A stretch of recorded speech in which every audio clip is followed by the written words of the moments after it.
pas que je prends la parole, mais il y a comme ça.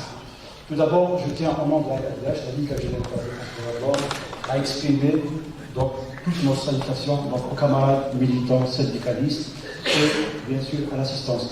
Je tiens tout d'abord à saluer donc, M. le Président de la République de Djaïa, M. le coordinateur du CNAPES et bien sûr les camarades et collègues, je dirais collègues syndicalistes et membres de la société civile.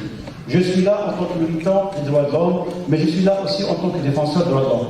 Je dis que nous partageons beaucoup, bien sûr, le défi, beaucoup de luttes, des luttes communes, parce qu'aujourd'hui, je me considère parmi mes collègues, et je considère les syndicalistes comme des défenseurs des droits humains. Vous êtes à la première ligne, vous êtes au front de la lutte pour la dignité humaine et pour justement les droits sociaux, les droits syndicaux, les droits culturels.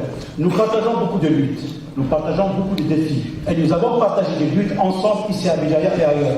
Et je suis fier aujourd'hui de dire qu'effectivement, Béjaïa, aujourd'hui, est la plaque tournante de toutes les luttes en Algérie.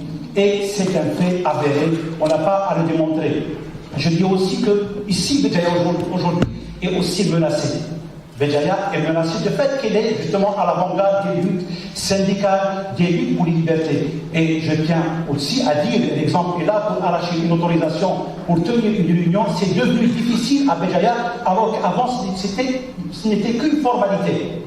D'où aujourd'hui justement mon appel à la solidarité, aux solidarités des luttes, aux solidarités entre les acteurs de la société civile, parce qu'aujourd'hui, les espaces qu'on a arrachés ensemble sont menacés. Les acquis que nous avons arrachés ensemble sont menacés. Et je tiens aussi à lancer un appel pour des luttes futures, parce que les luttes futures nous concernent tous, notamment les luttes pour revenir au régime déclaratif. Il faut en finir avec le régime d'autorisation, le régime de contrôle et le régime justement de verrouillage des libertés et justement des acquis sociaux, des acquis des libertés de manière générale. Je pense que ce combat nous concerne tous. Et nous aussi, en tant qu'INADES, nous avons été victimes lors de la célébration de la Journée mondiale du droit de l'homme. On a été empêchés de célébrer cette journée ici même au TRB.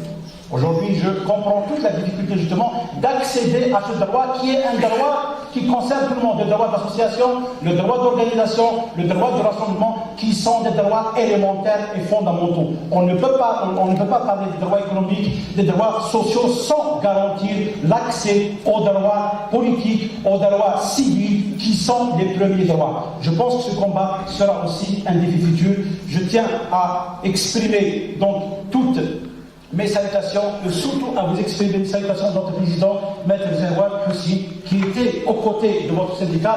Nous avons toujours été aux côtés des syndicats autonomes. Nous serons toujours aux côtés donc, des syndicats autonomes. Nous serons toujours partie prenante de vos luttes, parce que nous considérons que vos luttes sont aussi les nôtres.